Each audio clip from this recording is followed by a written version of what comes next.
విజయవాడ వాసులు నిత్యం ఎదుర్కొంటున్నటువంటి ప్రధాన సమస్య ట్రాఫిక్ జాము. ఆ సమస్య పరిష్కారానికి పద్మవ్యూహంలో చిక్కున్నాక బయటకు వచ్చి వేరే మార్గాలు గమ్యస్థానం చేరాలన్న సాధ్యం కాని పరిస్థితి.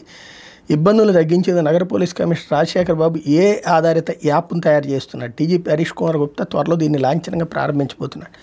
ఇప్పటివరకు పోలీస్ సిబ్బంది మాత్రం ఉపయోగిస్తున్న అస్త్రమనే ఏఐ టూల్ ఇక మీద పౌరులకి యాప్ రూపంలో అందుబాటులో రాబోతుంది. గతేడాది దసరా ఉత్సవాల సమయం నుంచి దీన్ని పోలీస్ శాఖలు అంతర్గతంగా ఉపయోగిస్తున్నారు. టెలిగ్రామ్ యాప్లో కమిషనరేట్లోని ట్రాఫిక్ విభాగం అధికారులు సిబ్బందిని అనుసంధానించారు.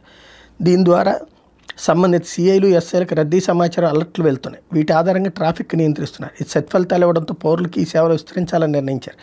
యాప్లో పలు ఫీచర్లను పొందుపరుస్తున్నారు. నగర మ్యాప్ను అనుసంధానిస్తారు. అన్ని మార్గాల్లో ట్రాఫిక్ రద్దీని చూపిస్తుంది.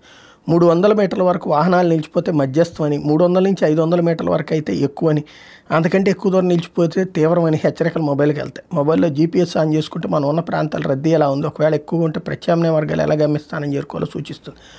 అందులోని డైరెక్షన్లు కూడా వస్తాయి. నగరంలో భారీ వర్షం పడి రోడ్లపైకి నీరు వస్తే ఆ వివరాలు కూడా తెలియజేస్తుంది. సురక్షిత మార్గాల వివరాలు అందిస్తుంది. ప్రభుత్వ కార్యక్రమాలు నిర్వహిస్తున్న రోజులు ట్రాఫిక్ మళ్లింపుల వివరాలు గ్రీన్ ఛానల్లో ఉన్న వీవీఐపీల వాహన శ్రేణి వెళ్తున్న సమయంలో నోటిఫికేషన్లు కూడా వస్తాయట. చాలా మంచి ఆలోచన, సక్సెస్ అవ్వాలని కోరుకున్నాను.